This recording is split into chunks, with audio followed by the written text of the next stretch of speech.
हमेशा माँ से नाराज रहने, शिकायत करने वाली प्रज्ञा को उसकी सहेली पल्लवी ने ऐसी क्या सीख दी कि न केवल उसे अपनी गलती का एहसास हुआ, बल्कि माँ से शिकायत भी दूर हो गई।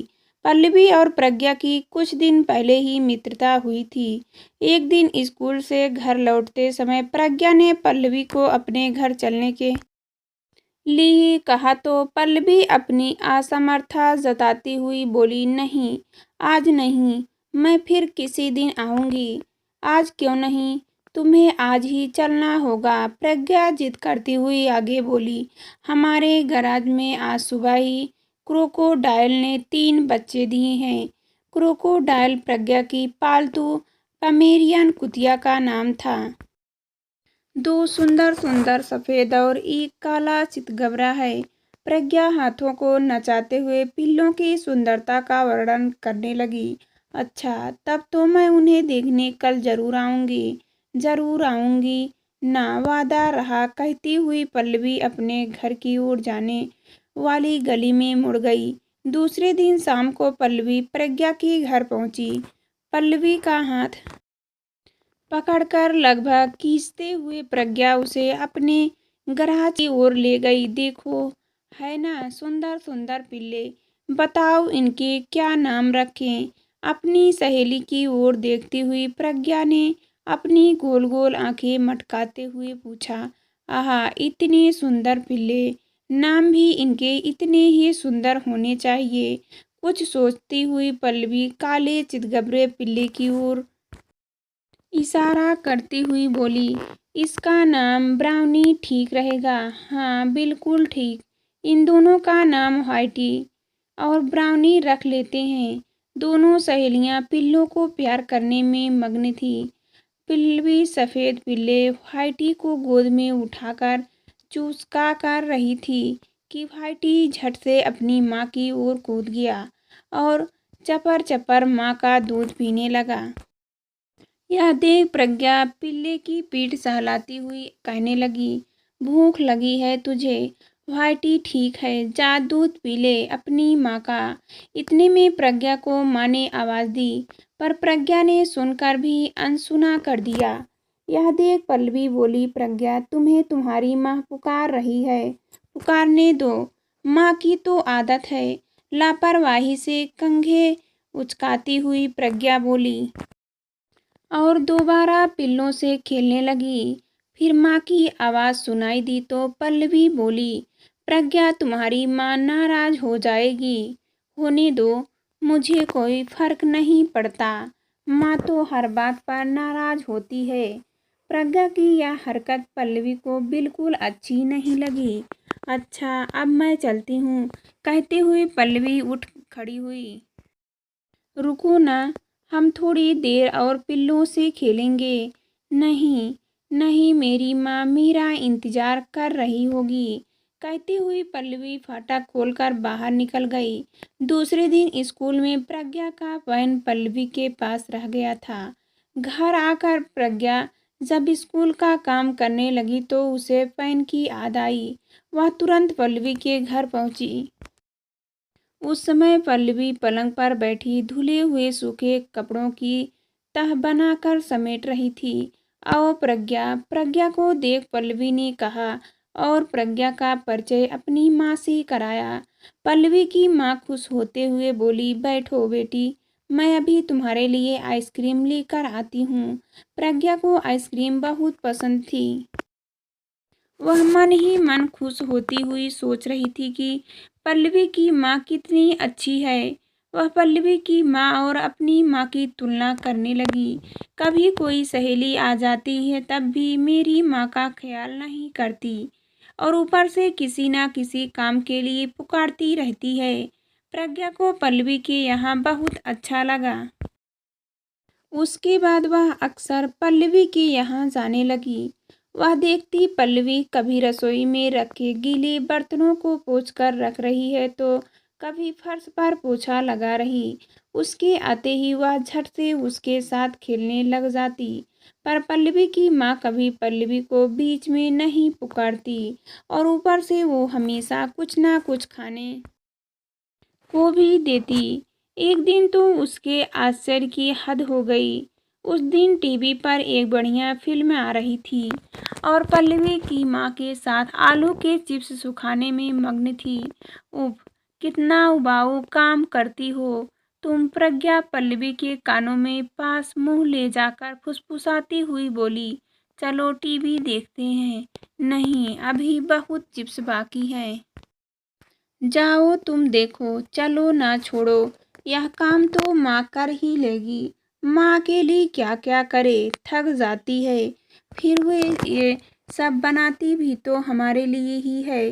पल्लवी चिप्स सुखाती हुई बोली। बेबस होकर प्रज्ञा भी पल्लवी के साथ चिप्स सुखाने लगी। दोनों के इकट्ठे काम करने से काम जल्दी खत्म हो गया। पल्लवी की माँ दोनों को अंदर बैठक में बैठाती हुई बोली। क्या खाओगी बेटी? माँ, बड़ी जोर से भूख लगी है, पल्लवी ने कहा तो उसकी माँ उसके सिर पर स्नेह से हाथ फेरते व पुचकारते हुए बोली। मैं अभी तुम्हारे लिए बिस्किट व नमकीन लाती हूँ। प्रज्ञा को उदास देख पल्लवी ने पूछा। बुरा मान गई? नहीं, गर्दन हिलाते हुए प्रज्ञा बोली। तुम्हारी माँ बहुत अच्छी है। माँ तो सबकी अच्छी होती है। प्रज्ञा कुछ नहीं बोली। वह उदासी चुपचाप बैठी रही। बिस्किट खाते समय भी वह बहुत गंभीर रही।